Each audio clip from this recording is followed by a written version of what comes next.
Ineffa will be out in a few days, and I've gotta say, I severely underestimated her in my initial video. After redoing all of my calcs on her, it turns out Ineffa is optimal in a lot of different teams, way more than you might imagine. So in today's video, we'll take another look at most of her teams and look at how impactful she is for them. Do just keep in mind I use a different standard for my calcs than other content creators, so my numbers are likely higher than what you're used to seeing from them. But with that said, let's get started. Alright, so at first glance, like me, you might make the mistake of thinking Ineffa wouldn't be great for Quickbloom teams, since most of the time you'll have a Quicken Aura rather than Electrocharged, meaning with Ineffa you wouldn't be getting many instances of Lunar-Charged damage. However, the damage from Lunar-Charged itself is not that great to begin with.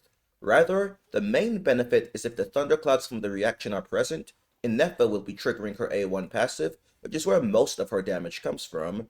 You do need to trigger Lunar-Charged to create these thunderclouds, but based on all the footage I've seen so far in early access videos, the clouds seem to linger for about 5 seconds, so essentially, as long as you can trigger Lunar-Charged at least once every 5 seconds, Quickbloom teams won't actually miss out on any Ineffa A1 procs.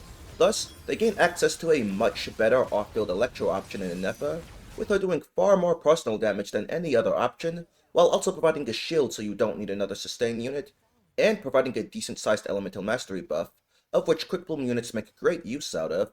To get an idea of just how good this should be for Quickbloom, here are some numbers I ran. Alhaitham, I'm genuinely surprised with these results.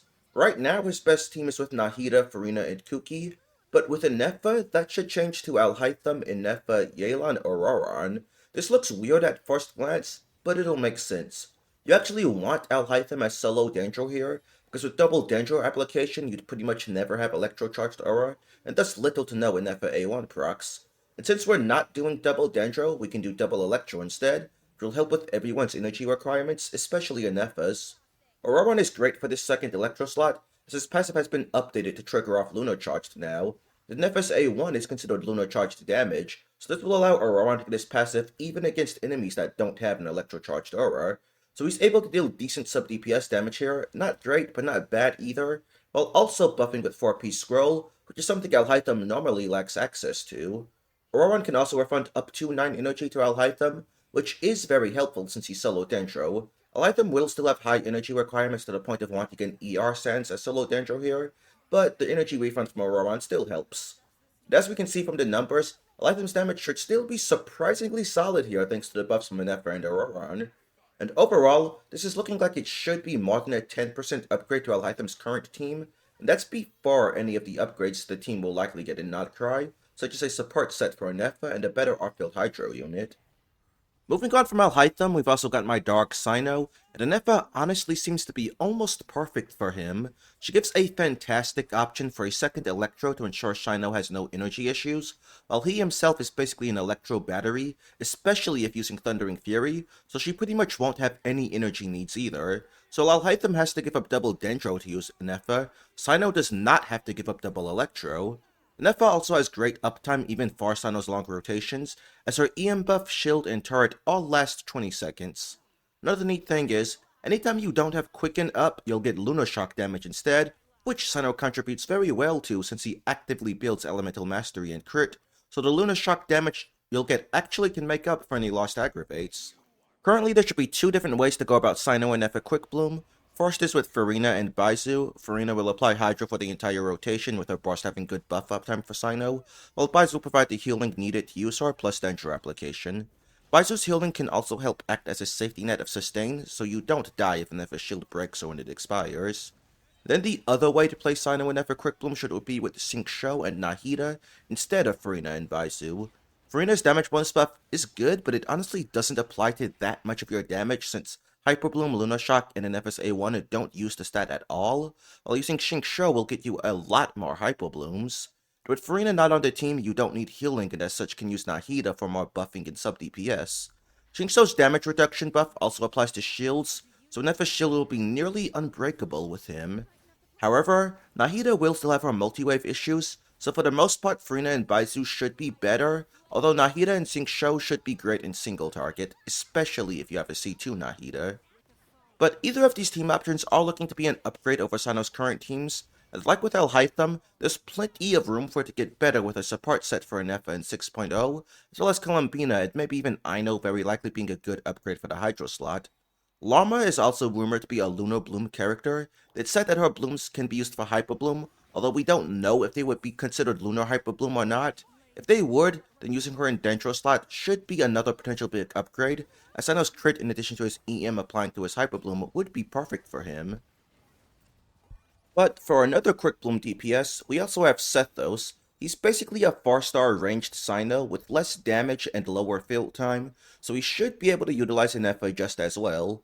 Surprisingly, Sethos' Quickbloom calced very similar to Cyno and Alhaitham, but this is mostly because of the way I calc with one 5-star weapon on the team.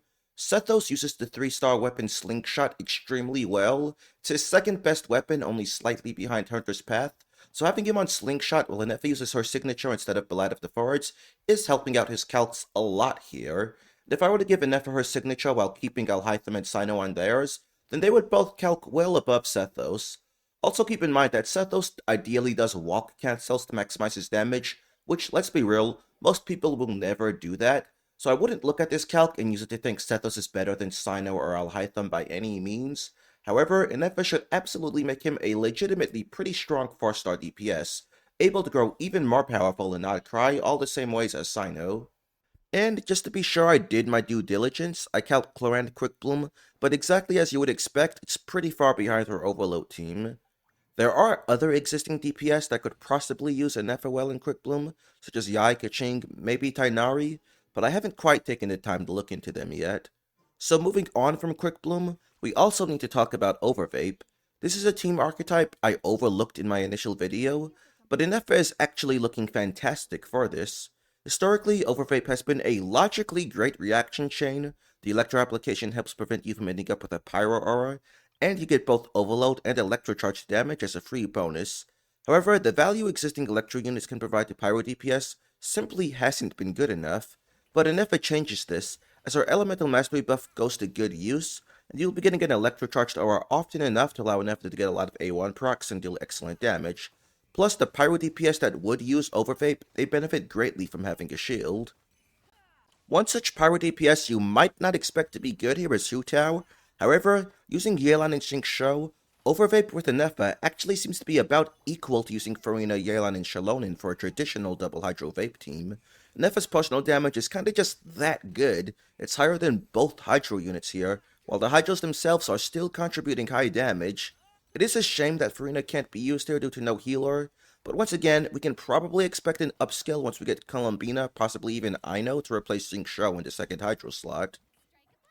And now Lyney, he's the Pyro DPS that I initially looked into Overvape Ineffa with, and it seemed inferior to his current teams, but that was due to an error with the way I calculated Luna Shock, which also lowered Ineffa's A1 damage by a lot, and had her doing way less damage than she should have been.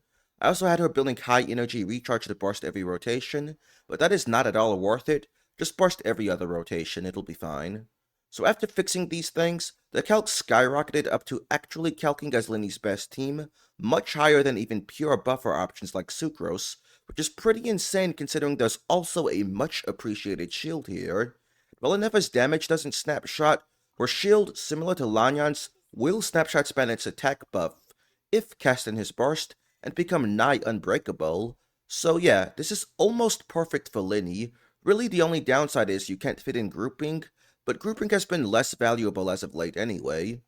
With Lyney though, I do want to say he gets a lot of value out of using Farina, since his own self-HP drain stacks her fanfare pretty fast, and her HP drain makes the Hunter set way better on him than it would be otherwise, so there's not as much room for a new Hydro like Columbina to upgrade this team further compared to the other Pyro DPS, but it can still get stronger with a support set for Ineffa.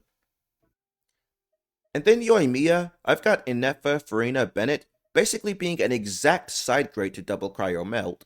However, I should note I'm not 100% certain Farina's Hydro application will be consistent and reliable enough to not miss any vapes even with Overvape. It should be, but we'll need to test this to be certain in post-release. But if Farina does give any problems, once again, there's likely going to be a better Hydro option like Columbina eventually, so hopefully she would have more reliable Hydro application than Farina. Also, one more thing to note with this team for Yoimiya is, Ineffa's damage and Overload are both AoE, so that's pretty nice since Yoimiya normally completely lacks that. And then like Yoimiya, Arlecchino also currently uses Melt, but she's able to do it solo cryo, so you will lose a lot of personal damage on Arlecchino, but Ineffa's personal damage can mostly bridge that gap. It's not quite enough, Melt is still a bit stronger, but again, this is before Ineffa gets a likely support set in 6.0, and also with Yelan as the Hydro not actually doing all that much, and more than likely being replaced in the future. So there's a really good chance this does end up just straight up being stronger than Melt in the future. And lastly, for Overvape, we have Chasca, and this team is really strong. However, the problem is you have to replace Ian-san, and she just straight up provides some of the highest buffing in the entire game, so asking Ineffa to be an upgrade or even side grade to her is just too much to ask even for a character this good. However, if you wanted to free up Ian-san to use with someone else like Kinich or Veressa, Ineffa can allow you to do so. Ineffa also gives you some good AoE damage, which is Chasca's biggest weakness, so that's pretty nice. And it is possible that a support set for Ineffa, depending on exactly what it does, could make Ineffa and Ian-san side grade here. And now for the remaining teams, these ones will just be regular Lunar-Charged teams using either a Hydro or Electro DPS or an Anemo driver. Neuvillette, it's pretty much the exact same as I said in my initial video. Ineffa's personal damage will be high enough to result in an overall increase compared to using Xilonen or Kazuha. You'll replace one or the other. I have it capped with Kazuha still on the team, because I figure if you're freeing up one of them, Xilonen is the more valuable one to free up. But yeah, the only difference between now and my initial video is I have Ineffa capped doing even more damage now, so the Lunar-Charged team is even farther ahead of Neuvillette's current premium team. And it also comes with a shield, so yeah, it's kinda just straight up his new best team and no ifs, ands, or buts. One thing worth noting is that if the hypothetical 6.0 set buffs Elemental Mastery, the Neuvillette wouldn't really benefit, and Furina does way too much with him to reasonably be replaced by a future Hydro like Columbina, so I'm not really expecting this team to scale higher with any new stuff in Outcry. It could, but I'm not placing any bets on it. Clorinde, again, her Overload team just provides way too much value, so the Lunar-Charged team is roughly 20% behind. It can still be a good alternative if you don't have the Overload supports available, or if you have a constellated Furina, but otherwise stick with Overload, at least for now. Raiden, compared to using her in Overload, you have to trade off a lot of personal damage. However, Ineffa's own damage easily makes up for this. In fact, she does like double Raiden's damage here, so if you're gonna get a 5-star weapon on one of them, get Ineffa's. Raiden's personal damage goes farther in Overload if you have her constellations, but even with a C3 R1 Raiden, the Ineffa team calcs a bit higher. So yeah, this should just straight up be Raiden's new best team, while still having more room to grow, much like most Ineffa teams. Ineffa, it's pretty straightforward. Currently, you would want to use Fischl as your second Electra alongside Auroron, but Ineffa kinda just does almost double Fischl's damage here, while being AoE and providing a shield. And that shield can be very valuable since Ineffa's healing is low and slow, so if you ever get hit in his team, you can struggle to ever actually heal that back through Furina's HP drain. But that concern is pretty much gone with Ineffa's shield. Plus her EM buff will also improve his healing. So yeah, this is just a straight up upgrade while giving a lot more room for vertical investment as well. It's practically an Ineffa hyper carry team, so our constellations will be of great value here. And the last thing I looked into using Ineffa with was with Wanderer, which sounds really silly, but hear me out. Basically, the idea is, a lot of Wanderer players prefer to play him with a shield, and Ineffa is a shielder that actually does useful things. And you do need Hydro though, so you unfortunately have to miss out on Bennett's buffing, and can't use Furina either due to no healer, so for now, Yelan would have to be used. But since Bennett isn't on the team, and some Wanderer mains don't like using Bennett either for one reason or another, this is a team option that has both a shield and no Bennett. And then we gotta remember, Faruzan is a Nemo, so she can hold 4-piece VV here. Wanderer will get both his Hydro and Electro buffs here. The Hydro buff is great, but sadly the Electro one not so much, though it can still be nice if your Wanderer doesn't have any ER at all, especially if he's C2. But overall, Ineffa and Yelan's damage aren't quite enough for this to be an upgrade to Wanderer's current teams, but it is surprisingly close and mostly in line with the general DPS range of his general flex slots, while having the benefit of a shield and no Bennett if you don't like using him for whatever reason. So maybe a future Hydro like Columbina could be an upskill here. especially if she would hopefully enable a Lunar Swirl reaction for him to use. And maybe a 6.0 set could also be of help here, though if it buffs EM, it wouldn't really do much. And that's just about all of the teams I looked into with Ineffa that seem worthwhile. There could be more, and I'll be sure to look into her even further in post-release, but right now she's already looking to be a fantastic character, optimal with many different teams with great potential to get even better. Here's a tier list for a visual summary. But yeah, I'm super excited for Ineffa now, and I'm curious to know your thoughts and pulling plans around her, so let me know in the comments. Also be sure to like and subscribe if you found today's video helpful, and feel free to join the Discord where you can communicate with me and my community directly. Thanks, and goodbye.